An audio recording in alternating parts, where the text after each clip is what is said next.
welcome everybody to the VVBGA Lunch and Learn webinar series that we've been doing this winter so far. Today, our topic is commercial bumblebees in high tunnels, and I'm Laura Johnson from UVM Extension. And joining us is Anne from Koppert, who will be talking to us about commercial bumblebees that they have. And then also Christa from Jericho Settlers Farm, who will tell us about their experience with bumblebees in high tunnels on the farm. So I'm just gonna we'll have Anne take it away for us to start. And we'll have lots of time for questions, and Anne has given everybody permission to interrupt. So if you have questions, so feel free to do that, or just post them in the chat, and then looking forward to learning about this today. So Anne, if you want to share your screen, you can go ahead and start. Thank you. Give me just one moment.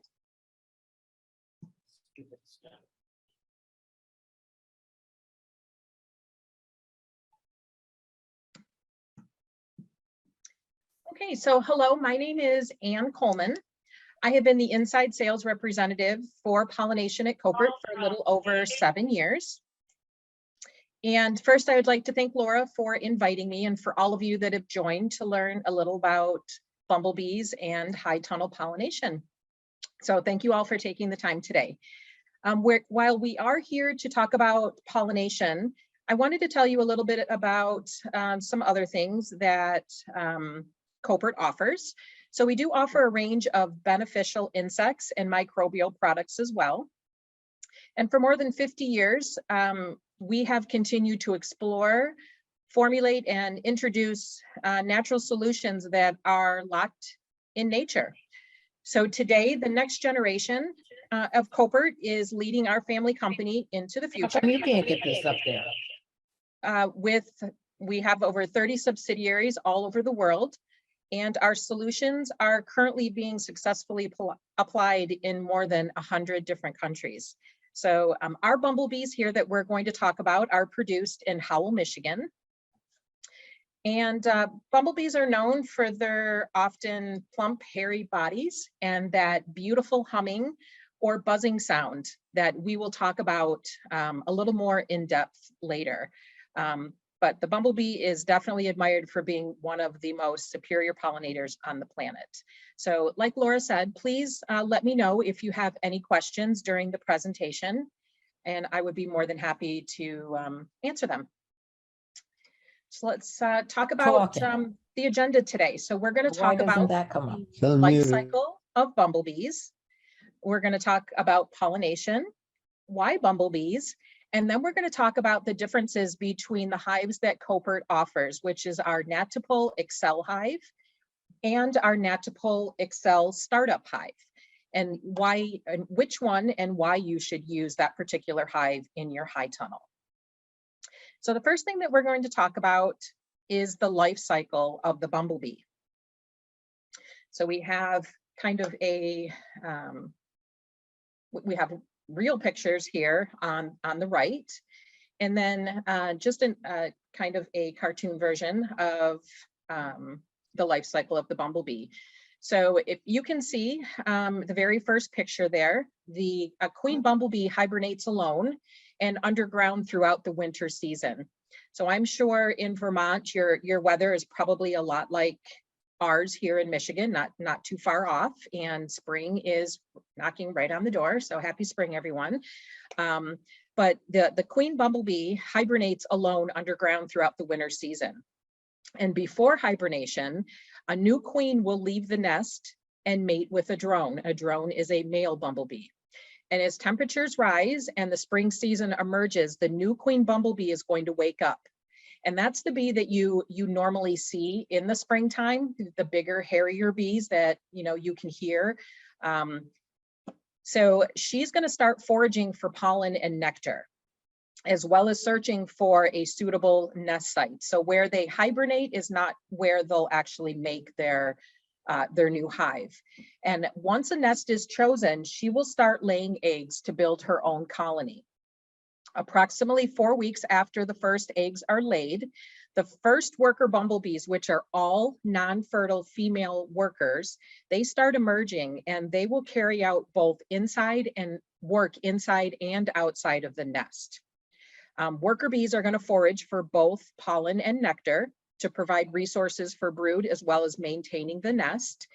And kind of a fun fact is that adult worker bumblebees really don't eat all that much. A lot of the food that they forage for is for the brood and keeping the queen fed and feeding the larvae and the newly emerged queens that were just born. As that nest continues to develop, the queen will not leave the nest. She will always remain inside of the nest, continuing to lay eggs and providing orders for the workers. So in the late summer, the queen will start producing new queens and drones, which are the males, in order for the colony to reproduce. So in nature, what would happen is we call it a switch. So she would switch from producing non-fertile female workers to now producing new queens and males. And in nature, she would push them out of the hive and they would mate.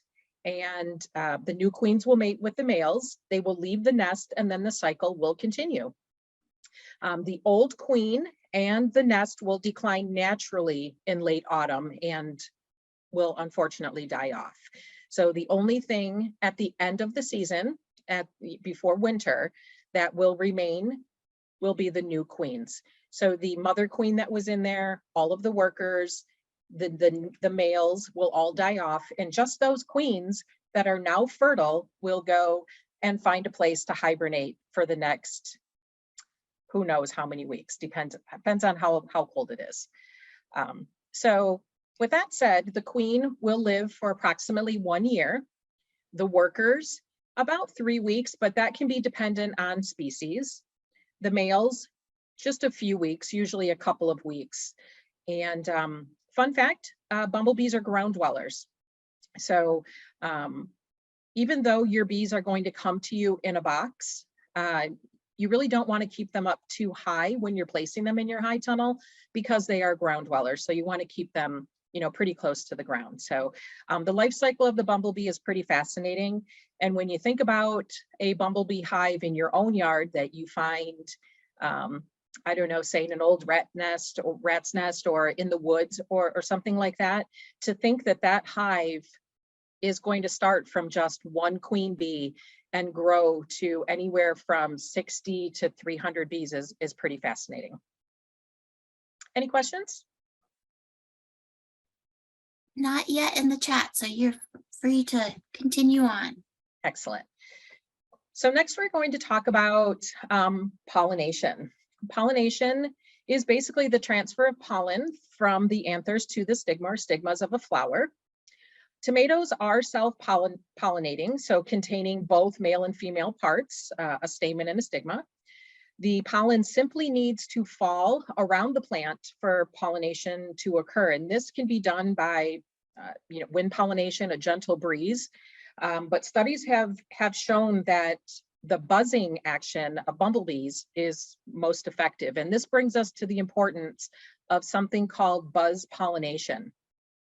So buzz pollination, or some would call sonication, that is a technique used by bumblebees, mostly bumblebees only, to release pollen, which is more or less firmly held by the anthers. So the anthers of the tomato flowers only releases the pollen grains when it's vibrated. So how this works is that a bumblebee would either place their body next to the anthers or use their mouth parts or even their feet to attach to a tomato flower. And then they would start to vibrate their flight muscles. And instead of flying or taking off into flight, the vibration literally dislodges the pollen from the anthers. So the following video that I'm going to play for you shows bumblebees buzz pollinating. Be sure to turn up your sound and you will hear that glorious buzz as the bumblebees release the pollen from the anthers, rewarded further efforts by protein-rich pollen. So enjoy.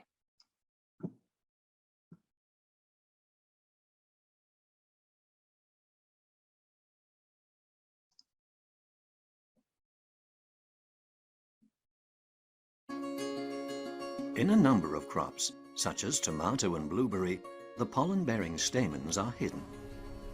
Most insects are unable to reach them easily. Bumblebees have a unique way of vibrating flowers, releasing the pollen. The bumblebee achieves this by firmly grasping the petals with its forelegs and jaws and setting up vibrations, by moving its flight muscles rapidly, making a distinct buzzing sound. How does pollination work? The bumblebee firmly holds the petals with its forelegs. The bumblebee vibrates its wing muscles. The pollen falls on the pistil and the underside of the rear end of the bumblebee. After its visit, the bumblebee collects the pollen with the pollen combs situated on its hind legs. Releasing bumblebees in your crop allows for the best possible pollination, fruit set, and fruit of maximum size and quality. This unique buzz pollination gives bumblebees a huge added value for your fruit or vegetables. In fact, it's the reason why bumblebees have been introduced to tomato and blueberry crops worldwide.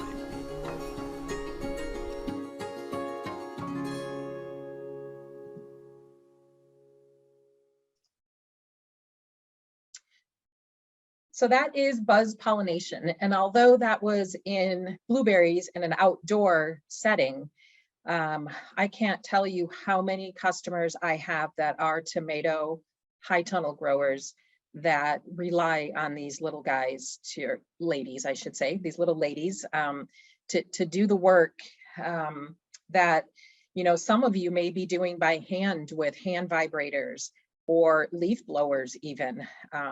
The work that these bumblebees can do, not only to lift that burden off of you and allow you to, you know, use your time somewhere else, but they are just, they're by far the superior pollinator when it comes to tomato high tunnel growing. So after pollination, you know, once the hive is placed in the tunnel, the plants should be checked for bite marks. And this can be done, you know, every other day, every third day, but we recommend to check it daily. So what are bite marks? Well, when a bumblebee has visited an open tomato flower, you can see a small discoloration on the flower called a biting mark appearing after a few hours. Sometimes it resembles kind of like a tobacco stain, I guess. You know, it's a color, the color is brown. And, you know, bite marks are a good view on bumblebee flower visitation and therefore pollination to see if these bumblebees are doing what they're supposed to be doing.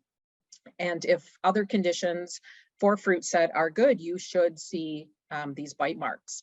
So checking for pollination on the tomatoes in cold conditions. The flowers are open for 2 to 3 days.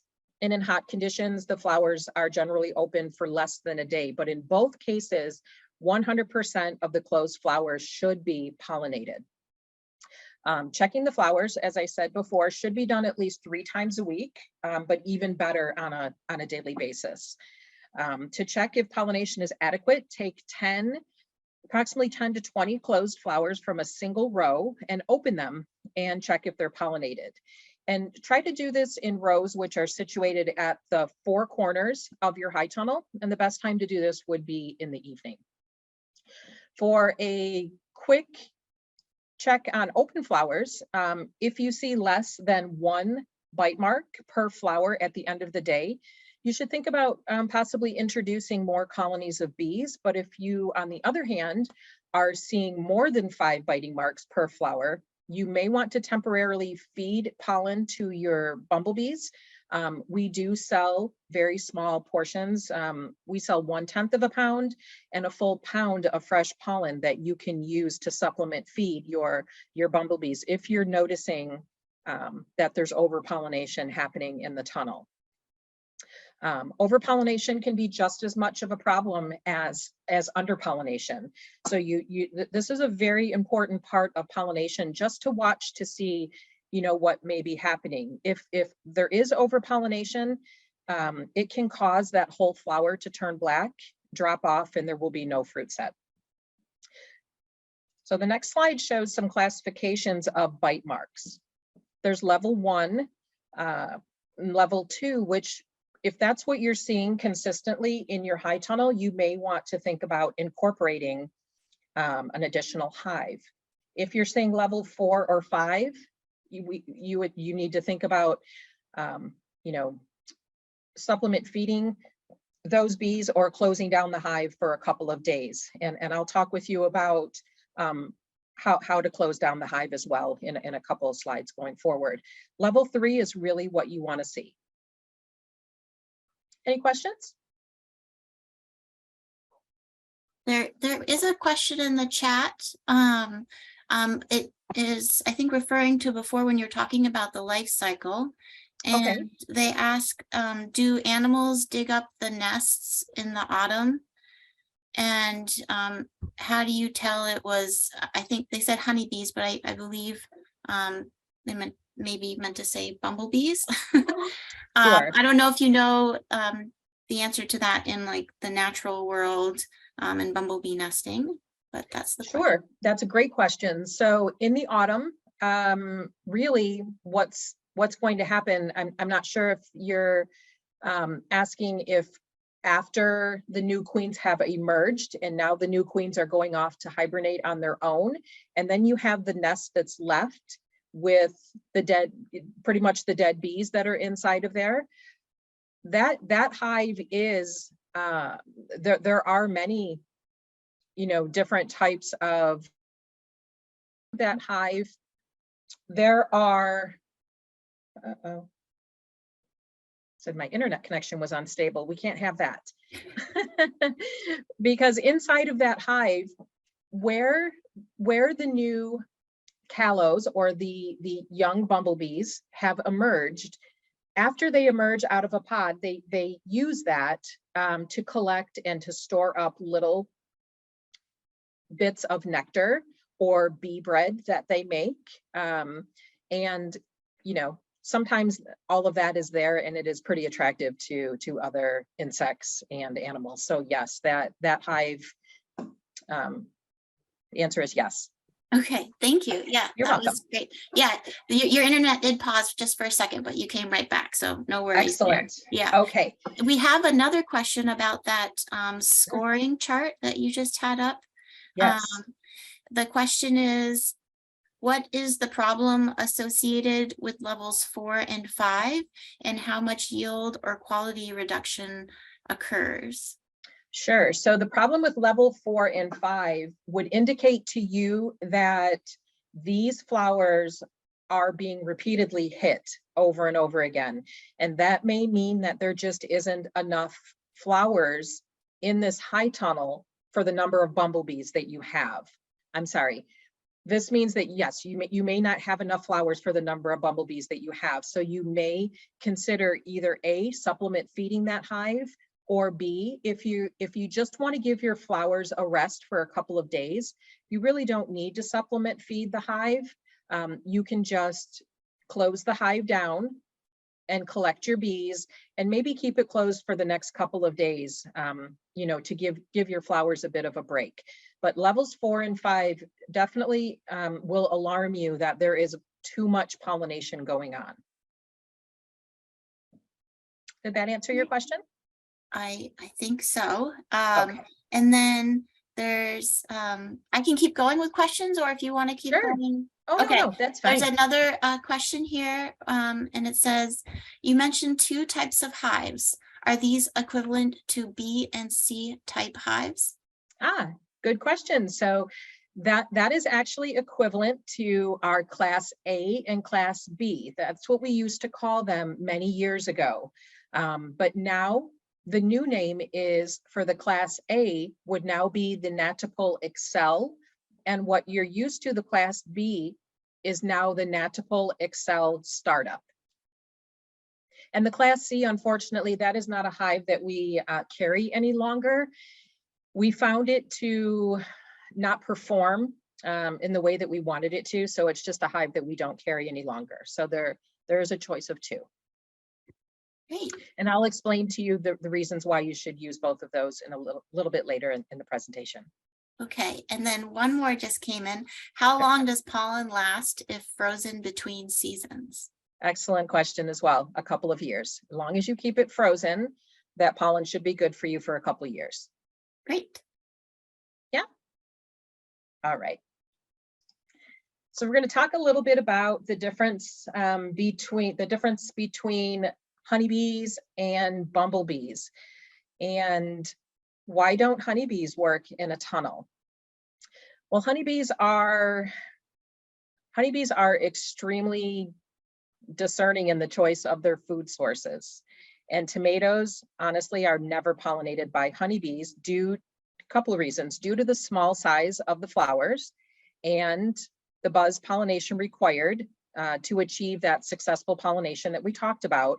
But also, main thing is tomatoes just do not have a nectar source to feed the honeybees, so they just aren't interested. Honeybees are nectar. You know, that's what they're looking for, is the nectar, where bumblebees are more pollen driven. Honeybees are definitely nectar driven. Another thing about honeybees and bumblebees is when you have the plastic or whatever it is, an enclosed greenhouse, high tunnel, honeybees are much more navigated by UV light, whereas bumblebees don't really need as much UV light. Honeybees need to have that perfect sunny, warm day to really shine, where bumblebees just, you know, they just don't need that. So why bumblebees? Number one is pollination insurance. They are active during poor weather, so low temperatures, light wind, rain, poor lighting. So if it is not that perfect sunny day and it's, you know, overcast and you don't really have the UV light of the sun coming through the tunnel, your bumblebees are still going to work. They are what we call hand-to-mouth feeders. They don't do a whole lot of storing like your honeybees do. So doesn't matter what the weather is, they still have to go out and gather their resources. They are very active in tunnels and netted orchards. They buzz pollinate, which is essential for tomato pollination. And of course, what we talked about, they are pollen driven. So here's what our Natipole Excel and our Natipole Excel startup box looks like. This is kind of a, it's a little bit fancier now. It has a little bit more writing and things, but this is just a simple version of it. If you take a look at the blue door, this particular hive is positioned on what we call the bee home position. So the bees would be able to fly in that hole, but they would have a very difficult time flying out unless you had a very, what do I want to say? A bumblebee that just won't give up. So when you push that door down, or when you push that door down one notch and you only have the enter hole but no exit hole, it engages kind of like a doggy door if you think about it. So there's a little black tab that kind of slides down and is supposed to keep the bees from flying out again. Now, if you were to pull, and you would use that, say you did have some overpollination going on, you notice that your flowers were going into that level 4.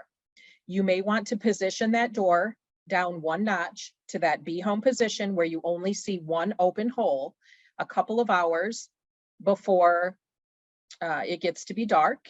You will collect almost all of your bees. There may be some stragglers. Sometimes, you know, bees will even sleep on flowers, but you will have collected as many bees as you can. Then you can push that door all the way down, where there are no holes exposed, and you can keep those bees locked in there for a day or two to kind of give your flowers a break. Now, if you were to take that door and you were to pull it all the way up where the both holes are, just underneath the lip of the cover right now, you pulled it up, you would have the exit and the enter hole. Can I ask a question? Sure. So I've been hearing different things about queen excluders. Do these boxes come with queen excluders, or? These boxes would not come with queen excluders, because the only time we would send a box with a queen excluder is if they were west of the Rockies. Anything east of the Rockies, we send out Bombus impatiens, which are native to the east of the Rockies.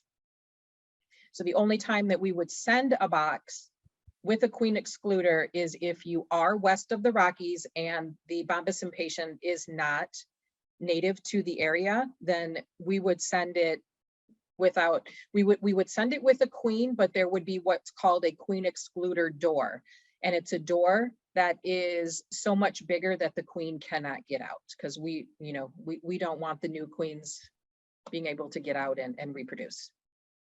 Thank you. Good question. So all of these boxes will come with one queen,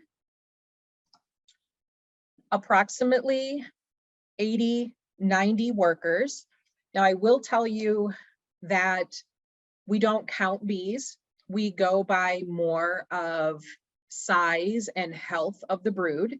There are certain specs that our production team works to achieve to get these hives to before they are sent out to a grower. So the 80 workers is, it is very much it's just a very much of an estimate. You may have, a lot more, there may be a little bit less, but I can tell you that this hive will continue to grow. The queen will continue to lay eggs, and this hive will continue to grow very big.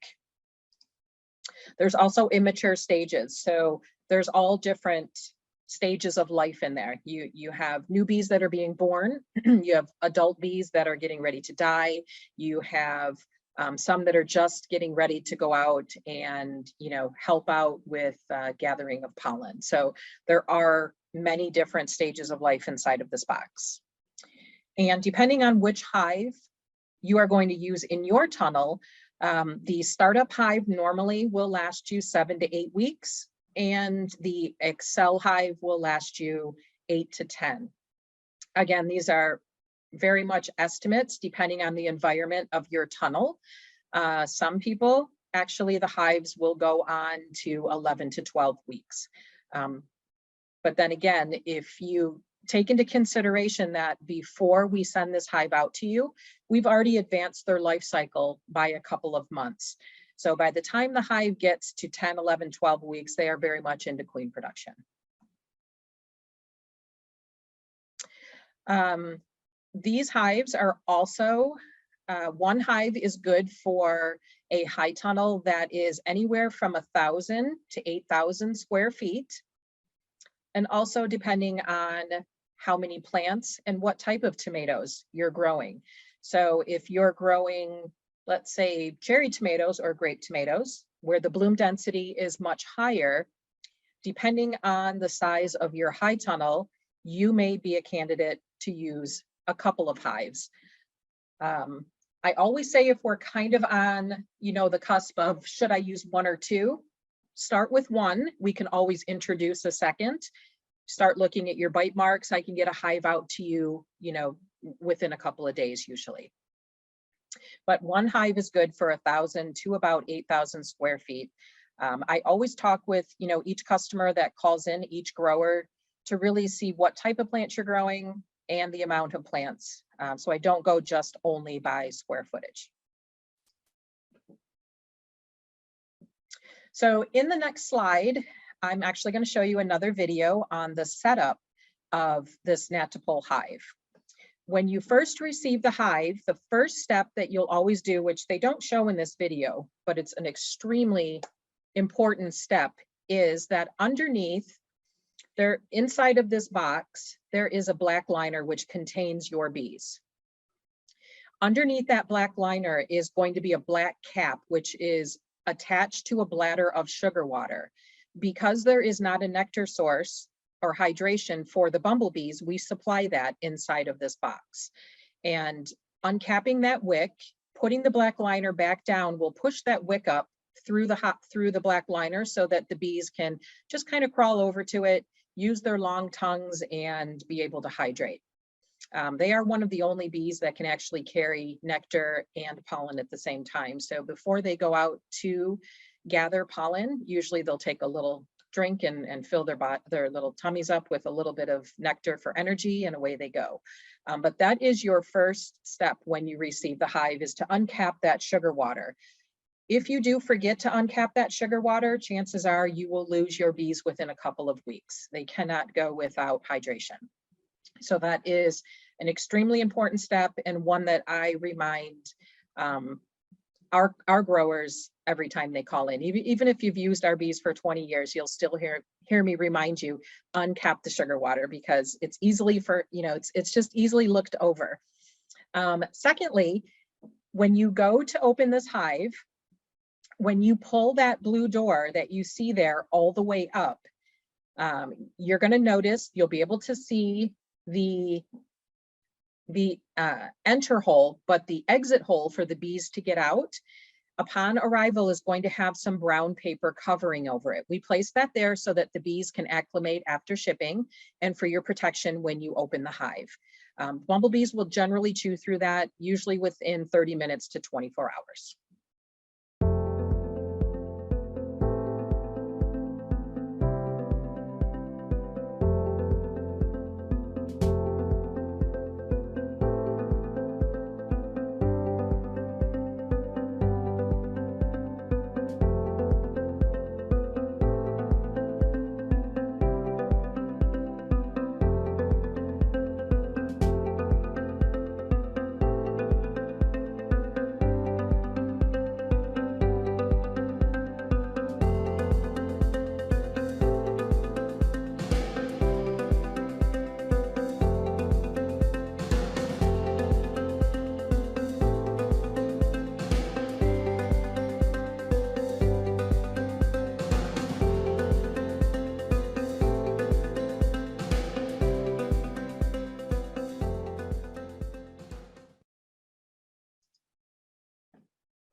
And then one last important point is to guarantee hive availability. We do recommend placing your orders 8 weeks in advance.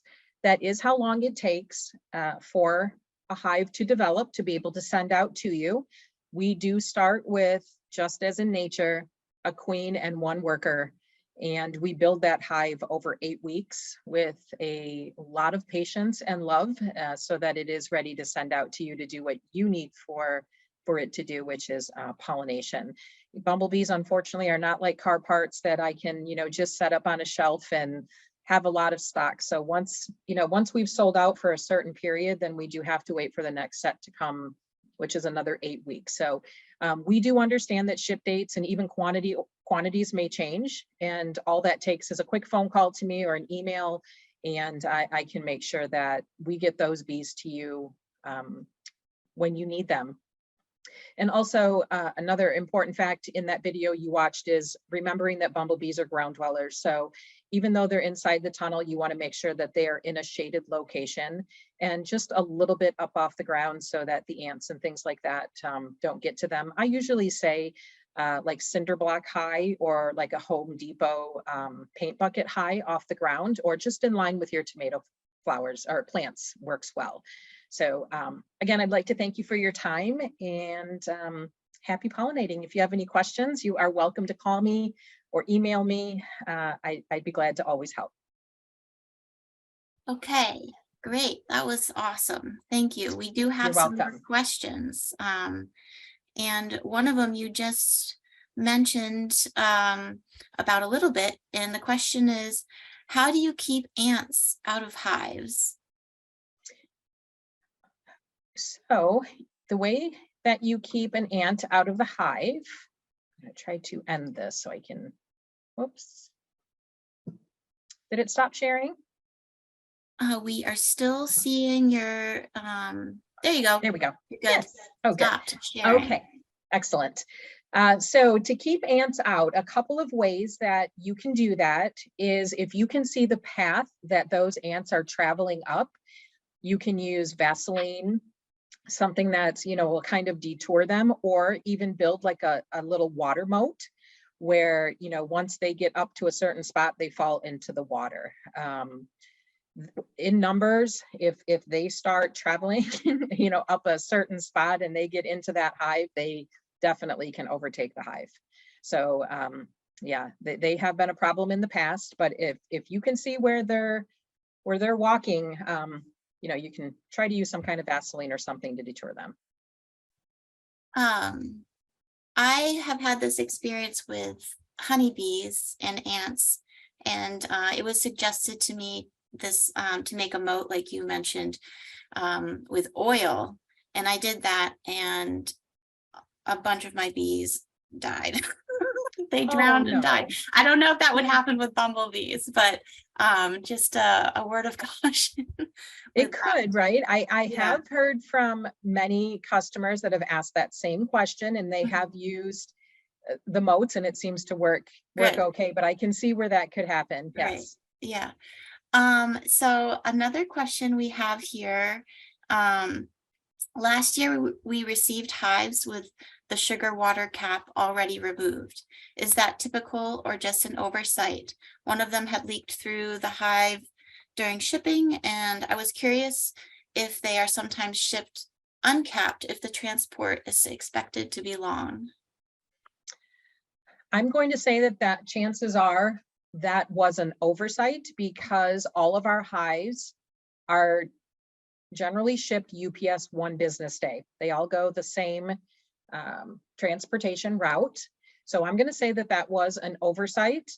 If there was just a bit of spillage of sugar water, your bees should be okay. But if it was a saturated situation and you're noticing any problems with the bees in that situation, just give me a call, snap a few pictures and give me a call, and I will make sure that you're taken care of. Okay, great. And I'm just keeping an eye on the time, but we do have 2 more questions. What steps are taken to prevent diseases on the bees that might be introduced to local populations of wild bees?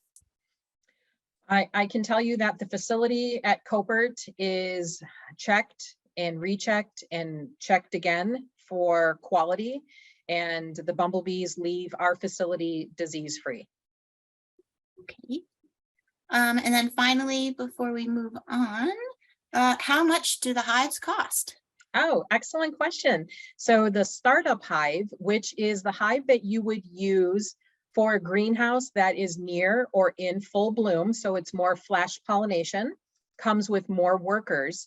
That particular hive is going to last you about 7 to 8 weeks, and it runs $160 plus shipping. The other hive, the Excel hive, is more for a greenhouse or tunnel that is planted in stages. It is a bit younger hive, so it is going to take a little bit of time to ramp up to what the other hive is. That hive runs $238 plus shipping and will last you approximately 8 to 9 weeks. Great, thanks. Well, thank you so much, and hopefully, yeah, folks, if you have any other questions, feel free to keep putting them in the chat, and we'll move on to hearing from Christa from Jericho Settlers Farm, and I'm gonna do the screen sharing. I'll do my introduction while you're pulling that up.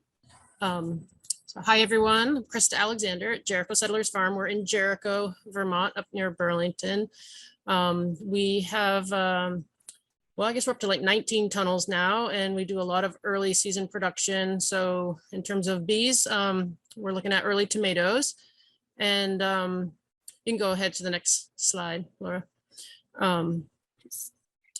And just a brief overview, we do about 30 acres of field production, a couple, almost 2 acres under houses. We have a year-round CSA, year-round farm stand, and year-round wholesale. And give you a sense of our staff, we're 8 to 10 at any given time. Next slide. So we're doing winter greens, and then we're transitioning right now into tomatoes. And so we do a late March transplant with the goal of an early June harvest, sometimes a little bit earlier than that, but all depends on the spring. We do bring in bees for the earliest plantings, these March plantings, as we don't have any, the houses aren't, really open to the outside much, and we don't have native pollinators moving out around in the environment at this point. Next slide. So we used to use the Class C hives, but apparently now we will not. We had pretty good luck with them. They did peter out about the time we needed them to. And when, it was warm enough that other pollinators were active. So we would probably move to the startup hive at this point. And, we're planting a house full of plants, although, the first flowers and everything are coming open at the same time. So we're looking for a bunch of pollination all at once for a couple months, or a little less than that. And, we try to time it so that there's enough flowers open when the bees show up, but sometimes we do end up feeding out some pollen if, there's not enough flowers out there for them. We only put them in the tomato houses, and there happens to be some zucchini in those houses too, and they probably pollinate those as well. We don't put them in any cucumber houses because we don't want those plants pollinated. We don't want those flowers. They don't need to be pollinated, so we don't want that happening. We put them in a corner of the house, away from where we're, walking to and from all the time. And we actually put ours on top of a milk crate, and then we put another milk crate over the hive, and it kind of protects it from getting knocked around. And it's enough, obviously the bees can fly through the milk crates to get to the hive. And we put a board, just a piece of wood or a piece of cardboard, on the very top of the milk crate to just offer that shade. And that seems to, work well in terms of airflow and shade for them, and they're out of the way. Next slide. So yeah, we do monitor for pollination pretty frequently at the beginning, make sure that the bees are active and doing what we expect them to be doing. We do give them, once they show up, we give them a couple hours to calm down from being jostled from transport. And then we do open that sugar water cap first thing as we're setting the hive into the house and getting it situated, and then try not to disturb them and let them settle in. And we try to, you never know when they're going to show up in the mail but during the day, but we try to make it so that they're coming out by late afternoon. That gives them a chance to check things out and figure out where the house is, and not be flying out the vents and everything right off the bat. Though that's typical, I haven't seen a lot of, every so often you'll see one wandering through the door or something and out into the cold, and try to do your best to encourage it to go back, but not much you can do usually there. But we do really check those pollination rates. And once I see a bunch of activity, and I will admit I don't check them every day after that. The first week or so we're pretty on top of it. And then once we see really consistent percentages of flowers being pollinated, then we stop looking. But as I mentioned before, if we don't have enough flowers set out yet on the plants, by the time the bees show up, then we do feed out some extra pollen so they don't do that over pollination. Next slide. That's it.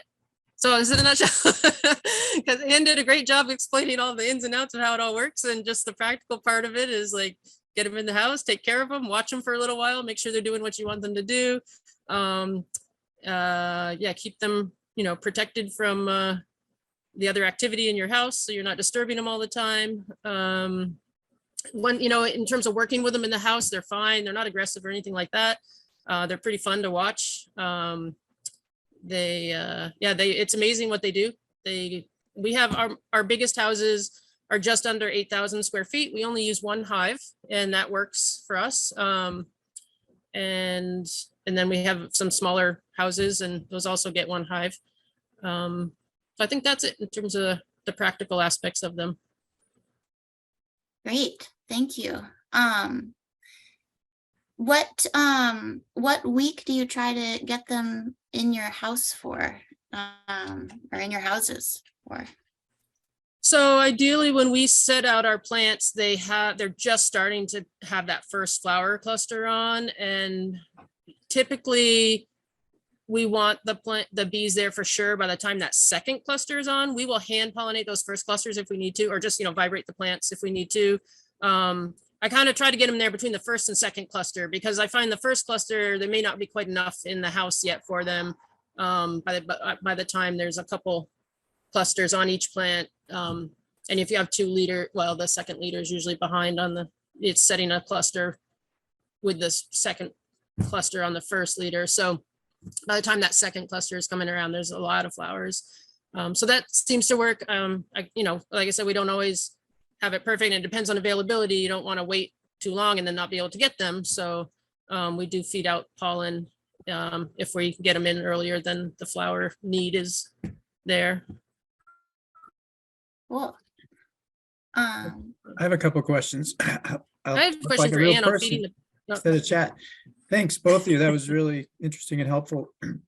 Two things. Can you explain that you said the 8-week notice, Ann, and then you're trying to time it, Christa. So is there 8 weeks and then you call again, like we're ready next week? Because we have almost. So I order mine through IPM Labs, and I call them a few weeks ahead of time, and they usually have them. So I don't know how they talk to Ann, but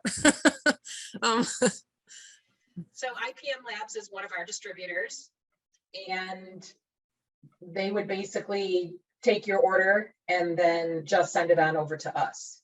So it's, if we've sold out of bees, then they've sold out of bees. So with the 8-week period, I will say loosely that most times we do have single hives available. But just a couple of weeks ago, we actually did sell out. So, we were completely sold out of bees. So if you place your order 6, 7, 8 weeks ahead of time, and you've given me a date of, let's just say June 1st, hypothetically, June 1st, I would like you to ship those bees out to me. You could always call me the week prior and say, you know what, I'm in bloom now, or actually, I'm not going to be in bloom for another week. And we can change that date. That's not a problem. You would just have to stay in touch with me if you needed to change that date at all. Did that answer your question?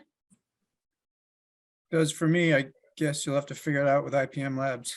I mean, I'm assuming they must be, you're planning for a bulk order from them, or so you're have them ready. Can always, and you can always call me directly. The bees come from the same facility. It's just wherever you're used to getting your hives from. So if you'd like to order through IPM Labs, you can certainly do that.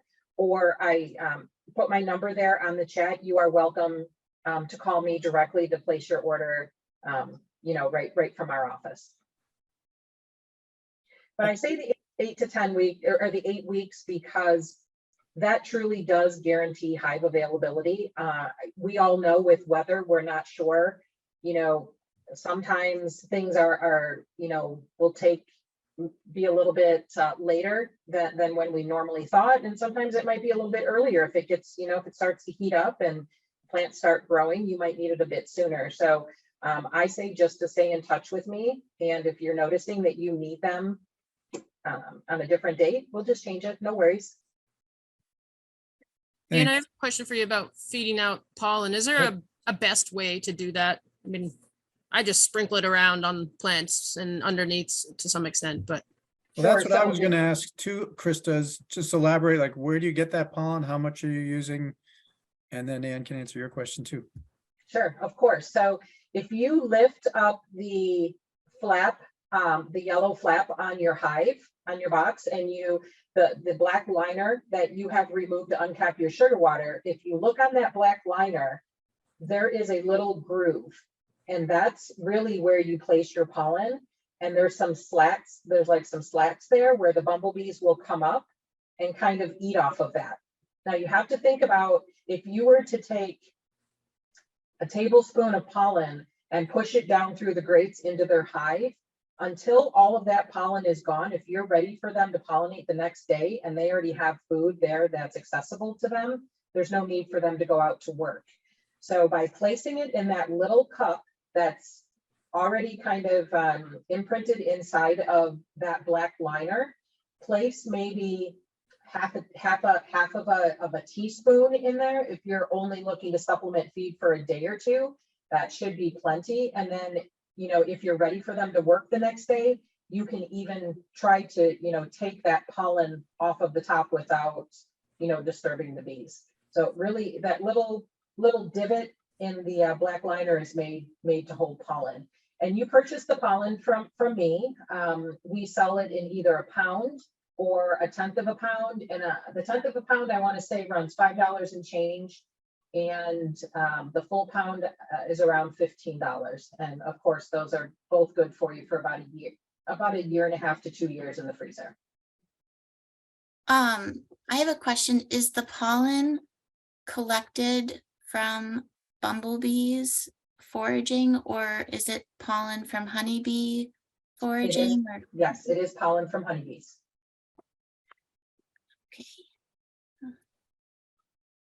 And it's made into kind of, so that will be loose pollen that we would send to a grower.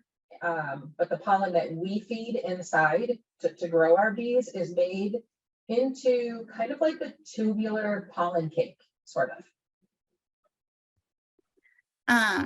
Does any testing or anything have to happen with that pollen before it's given to the bumblebees, or is there anything? Yes, everything in our facility goes through testing before we give it to the bee. If it's pollen, the sugar water that we give to them, everything is tested before it is used. Mm-hmm. Another question that I had was, oh, well, there's another one in the chat. Are you a pollen source?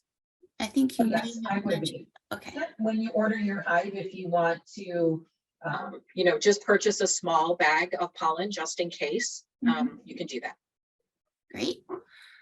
I had a question about, once a pollination event is over, does Koppert have any recommendations for how bumblebee colonies should be handled, you know, after? Yes, excellent question. So, and I missed that on my last slide, shame on me.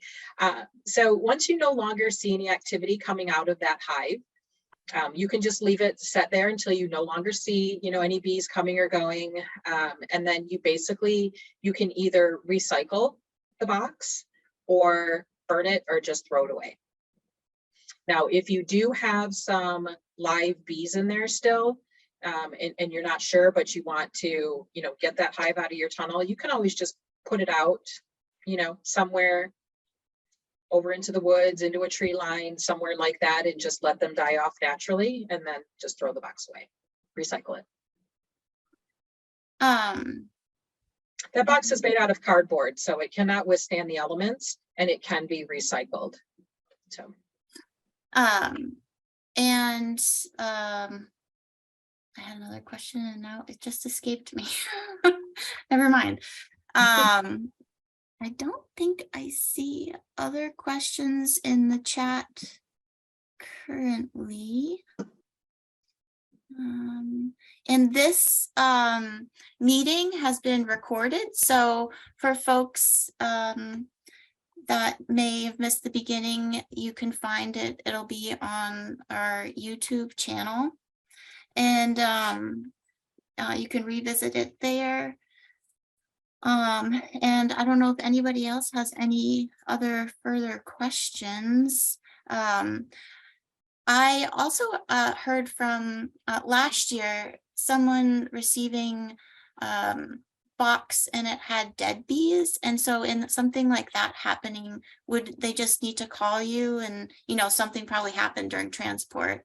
So what would happen Absolutely. in that case?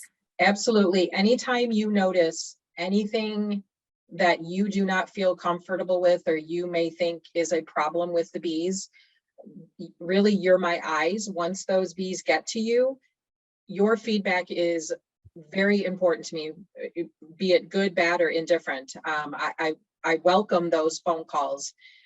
Not only is it the only way that I know that there's an issue, but it is also a learning tool for the person calling me. So it could be an easy fix. It could be you know, after a week, the bees aren't flying and they may have forgot to uncap the sugar water and the bees are slowing down. So it is very important to call me, and I will 100%, we stand by our product. So if there is an issue with those bees, that is a live product, things do happen. They are traveling from, you know, they're traveling very, very far sometimes. So things can happen. Think about, I know that when they leave our facility, the way that they're handled, but you know, once they get on a UPS truck, I'm not sure. I'm hoping that they're going to handle them the way that we would, with lots of love and care, but you know, sometimes things happen. So please just call me and we will make sure that things are taken care of. And then I remembered my question I was going to ask you before. If folks are concerned about, you know, any potential, I know you said that everything is tested through Koppert, but maybe they get some hives from other places, or they're concerned about pathogen crossover into wild populations or disease or anything like that.